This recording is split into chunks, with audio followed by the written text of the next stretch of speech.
One Shot Studio.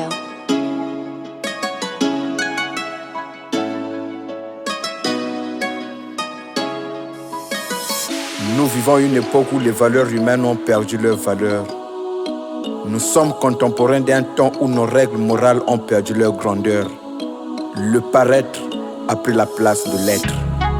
L'esthétique compte plus que l'éthique. Une époque où l'habit fait le moine, c'est la décadence, il faut le croire.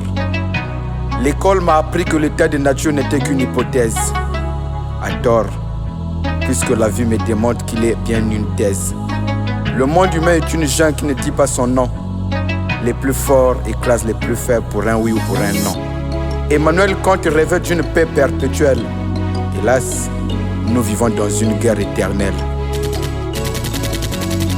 Dans ce monde habité par les êtres soi-disant raisonnables, vraiment ça me déçoit.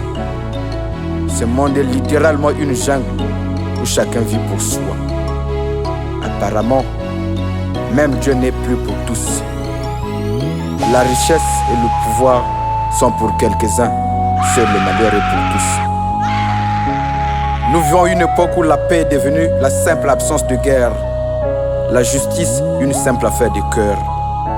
Le droit international et la démocratie ne sont plus des principes fiables, mais les armes dont se servent les puissants pour dominer les faibles. Les armes dont se servent les puissants pour dominer les faibles.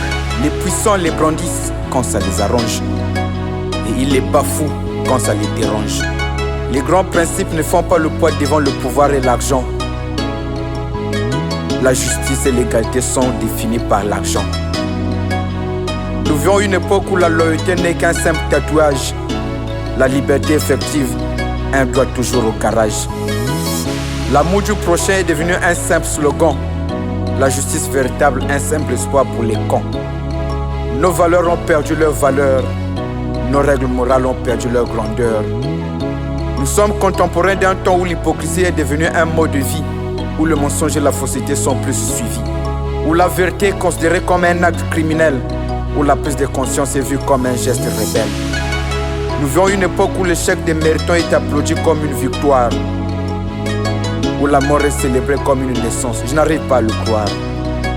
Les faux et les hypocrites sont récompensés mieux que les méritants. C'est vraiment frustrant.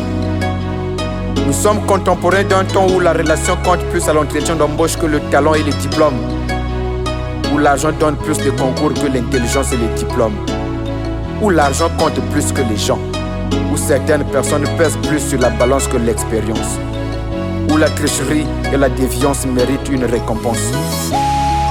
Même la vie semble privilégier la médiocrité. Constat évident, plus on a le bagage, moins on a d'opportunités. Plus on a le bagage, moins on a d'opportunités.